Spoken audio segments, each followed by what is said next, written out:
بسم اللہ الرحمن الرحیم۔ صرف 5 منٹ کا مدرسہ قرآن و حدیث کی روشنی میں چوتھا دن 4 محرم الحرام۔ نمبر 1، اسلامی تاریخ، جنات کی پیدائش۔ قرآن و حدیث میں جنوں کا تذکرہ کثرت سے آیا ہے۔ انسانوں سے پہلے ہی ان کی پیدائش ہو چکی تھی۔ اللہ تعالی نے ان کو آگ سے پیدا فرمایا۔ ایک طویل زمانے تک وہ زمین میں آباد رہے، پھر انہوں نے فساد مچانا اور خون بہانا شروع کیا تو اللہ تعالی نے فرشتوں کے ذریعے انہیں سمندر کے جزیروں اور دور دراز پہاڑوں کی طرف بھگا دیا۔ ابلیس بھی جنات میں سے تھا، لیکن کثرت عبادت کی وجہ سے فرشتوں کا سردار بنا دیا گیا تھا۔ لیکن جب اللہ تعالی نے حضرت آدم علیہ السلام کے سامنے سجدہ کرنے کا حکم دیا تو اس نے تکبر کیا اور سجدہ کرنے سے انکار کر دیا۔ چنانچہ اللہ تعالی نے دھکار کر اس کو دنیا میں بھیج دیا اور اس سے تمام نعمتیں چھین لی۔ اس طرح تکبر کرنے نے اسے ہمیشہ کے لیے ذلیل و رسوا کر دیا۔ حضور صلی اللہ علیہ وسلم اس دنیا میں انسان و جنات دونوں ہی کی ہدایت و رہنمائی کے لیے بھیجے گئے تھے۔ چنانچہ احادیث میں جنوں کو اسلام کی دعوت دینے کا ذکر موجود ہے، اور قرآن کریم میں جنات کی ایک جماعت کے ایمان لانے کا بھی تذکرہ موجود ہے۔ نمبر 2، حضور صلی اللہ علیہ وسلم کا معجزہ، آپ صلی اللہ علیہ وسلم کا سینہ چاک کیا جانا۔ حضرت انس رضی اللہ عنہ فرماتے ہیں کہ بچپن میں رسول اللہ صلی اللہ علیہ وسلم بچوں کے ساتھ کھیل رہے تھے۔ اتنے میں حضرت جبرائیل علیہ السلام آئے اور آپ صلی اللہ علیہ وسلم کو پکڑ کر زمین پر لٹا دیا۔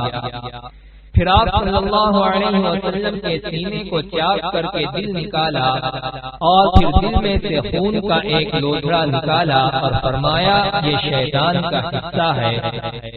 پھر دل کو سونے کی تشتری میں رکھ کر زمزم کے پانی سے دھویا اور پھر دل کو بند کر کے اس کی جگہ واپس رکھ دیا۔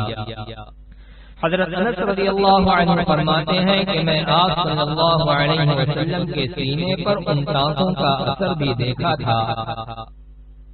نمبر 3، ایک فرض کے بارے میں، نماز چھوڑنے پر وعید۔ رسول اللہ صلی اللہ علیہ وسلم نے فرمایا نماز کا چھوڑنا آدمی کو کفر سے ملا دیتا ہے۔ ایک دوسری حدیث میں آپ صلی اللہ علیہ وسلم نے فرمایا ایمان اور کفر کے درمیان نماز چھوڑنے کا فرق ہے۔ نمبر 4، ایک سنت کے بارے میں، ہدایت کے لیے دعا۔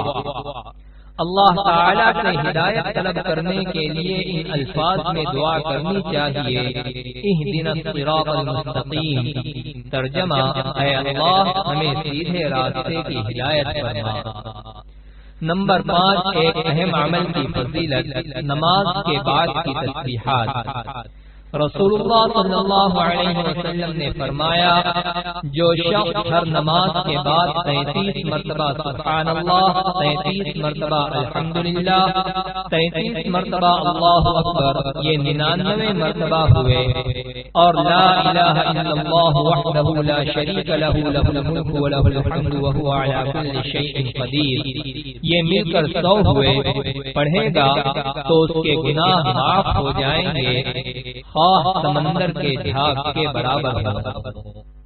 نمبر 6، ایک گناہ کے بارے میں، اسلام کے علاوہ کوئی دین مقبول نہیں۔ قرآن میں اللہ تعالیٰ فرماتا ہے جو شخص اسلام کے علاوہ کسی دوسرے دین کو پسند کرے گا تو اس کا وہ دین ہرگز قبول نہ کیا جائے گا اور وہ آخرت میں نقصان اٹھانے والوں میں شامل ہوگا۔ نمبر 7، دنیا کے بارے میں، کافروں کے مال سے تعجب نہ کرنا۔ قرآن میں اللہ تعالیٰ فرماتا ہے تم ان کافروں کے مال اور اولاد سے تعجب میں مت پڑنا، کیونکہ اللہ تعالیٰ دنیا ہی کی زندگی میں ان کافروں کو عذاب میں مبتلا کرنا چاہتا ہے، اور جب ان کی جان نکلے گی تو کفر کی حالت میں مریں گے۔ نمبر 8 آخرت کے بارے میں قبر کے 3 سوال۔ ایک مرتبہ رسول اللہ صلی اللہ علیہ وسلم نے فرمایا، مومن بندہ جب قبر میں پہنچتا ہے تو اس کے پاس 2 فرشتے آتے ہیں اور اس کو بٹھاتے ہیں، پھر اس سے پوچھتے ہیں کہ تیرا رب کون ہے؟ وہ کہتا ہے کہ میرا رب اللہ ہے۔ پھر پوچھتے ہیں کہ تیرا دین کیا ہے؟ وہ کہتا ہے میرا دین اسلام ہے۔ پھر پوچھتے ہیں تمہارا نبی کون ہے؟ وہ کہتا ہے محمد رسول اللہ صلی اللہ علیہ وسلم۔ نمبر 9 طب نبوی سے علاج، کھجور سے علاج۔ رسول اللہ صلی اللہ علیہ وسلم نے فرمایا، زچگی کی حالت میں تم اپنی عورتوں کو تر کھجوریں کھلاؤ اور اگر وہ نہ ملے تو سوکھی کھجوریں کھلاؤ۔ فائدہ، بچے کی پیدائش کے بعد کھجور کھانے سے عورت کے جسم کا فاسد خون نکل جاتا ہے اور بدن کی کمزوری ختم ہو جاتی ہے۔ نمبر 10 نبی صلی اللہ علیہ وسلم کی نصیحت۔ رسول اللہ صلی اللہ علیہ وسلم نے فرمایا، جب تم میں سے کسی کے ہاتھ سے لقمہ گر جائے تو اسے اٹھا لے اور صاف کر کے کھا لے، شیطان کے لیے اسے نہ چھوڑے، اور کھانے کے بعد جب تک انگلیوں کو نہ چاٹ لے ہاتھ کو رومال سے نہ پونچھے، اس لیے کہ معلوم نہیں کہ کس دانے میں برکت ہے۔